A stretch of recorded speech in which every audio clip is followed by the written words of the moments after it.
Harar is a city that is located in what is now Ethiopia and is considered one of the fourth holiest cities in Islam.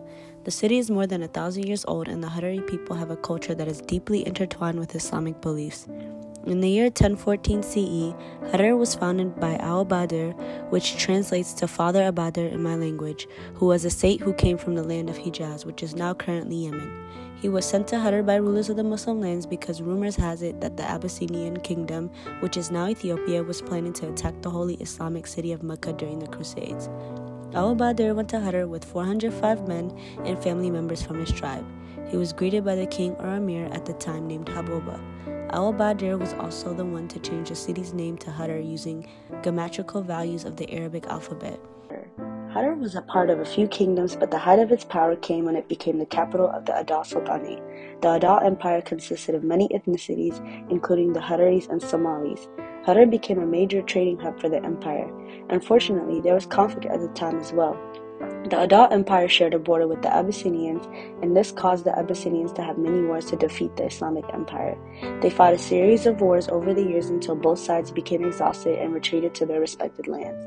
When both parties retreated to their lands, a vacuum of space opened up and was filled by another tribe of people from the southern part of East Africa, the Oromo tribe.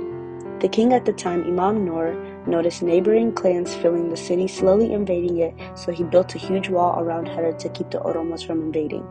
Following the establishment of the wall, hyena attacks increased significantly.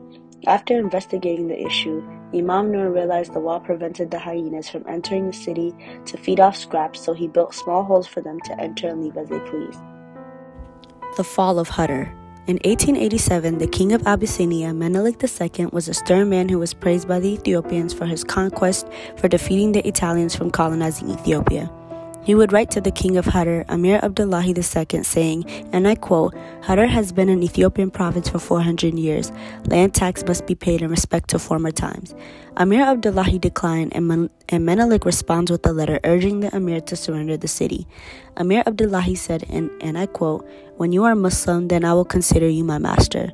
Menelik responds with a threat and fulfills his threat as he said, and I quote, "I will come to Harar and replace your mosques with churches. Await me."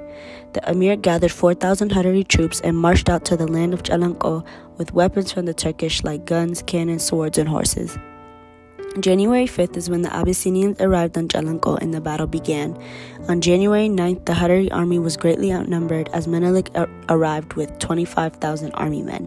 The Abyssinians then went and massacred 700 newlyweds, ending the Harari Empire. As promised, Menelik swore he would convert the mosques into churches, and that promise lived on. The Abyssinians reconstructed one of the many Islamic mosques in Harar, Al-Bazigh Mosque, into a church, and even built a beer factory to mock the Muslims of the city. Although we never fully regained power, our culture is still practiced through weddings, religious holidays, and language.